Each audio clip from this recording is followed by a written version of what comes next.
ನಮಸ್ಕಾರ ವೀಕ್ಷಕರೇ, SNS ಕರ್ನಾಟಕದ ಟಾಪ್ 10 ನ್ಯೂಸ್ಗೆ ಸ್ವಾಗತ.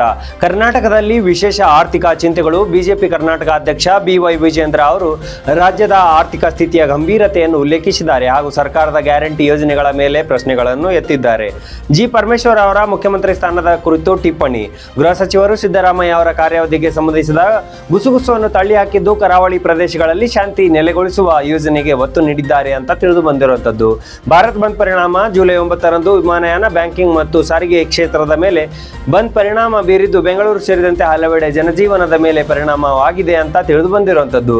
ಚಿನ್ನ ಬೆಳ್ಳಿ. ಬೆಂಗಳೂರು ಮಾರುಕಟ್ಟೆಯಲ್ಲಿ 10 ಗ್ರಾಂ 22 ಕ್ಯಾರೆಟ್ ಚಿನ್ನ 90,000 ಹಾಗೂ 24 ಕ್ಯಾರೆಟ್ 98,180ಗೆ ಪರಿವರ್ತನೆಗೊಂಡಿದ್ದು ಬೆಳ್ಳಿ ಸ್ಥಿರವಾಗಿದೆ ಅಂತ ತಿಳಿದು ಬಂದಿರುವಂತದ್ದು.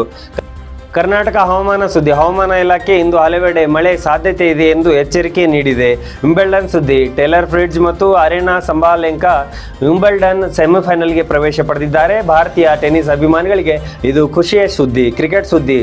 ಜಸ್ಪ್ರೀತ್ ಬುಮ್ರಾ ಗೈರಾನಿಟಿಯಲ್ಲಿ ಭಾರತ ತಂಡದ ಪ್ರದರ್ಶನದ ಕುರಿತು ಚರ್ಚೆ ನಡೆಯುತ್ತಿದೆ. ಅಪರಾಧ ವರದಿ. ಬೆಂಗಳೂರು ಮತ್ತು ಕೋಲಾರದಲ್ಲಿ NIA ದಾಳಿ ನಡೆಸಿದ್ದು ಕೆಲವು ಶಂಕಿತ ಉಗ್ರರನ್ನು ಬಂಧಿಸಲಾಗಿದೆ. ಮತದಾರರ ಪಟ್ಟಿ ಸುಧಾರಣೆ ವಿರುದ್ಧ RDYLG ಸದಸ್ಯರಿಂದ ರೈಲು ಹಳಿ ತಡೆದು ಪ್ರತಿಭಟನೆ. ಮೈಸೂರು ಜಯದೇವ ಆಸ್ಪತ್ರೆಗೆ ಭಾರೀ ಜನಸಂದಣಿ. ಹೃದಯ ತಪಾಸಣೆಗೆ ಜನರು ಸಾಲಿನಲ್ಲಿ ನಿಂತಿದ್ದಾರೆ. ಇದಾಗಿತ್ತು ಇವತ್ತಿನ ವಿಶೇಷ. ಮತ್ತೆ ಸಿಗೋಣ ಮುಂದಿನ ಸುದ್ದಿಯಲ್ಲಿ. ನಮಸ್ಕಾರ, ಧನ್ಯವಾದಗಳು ವೀಕ್ಷಕರೇ.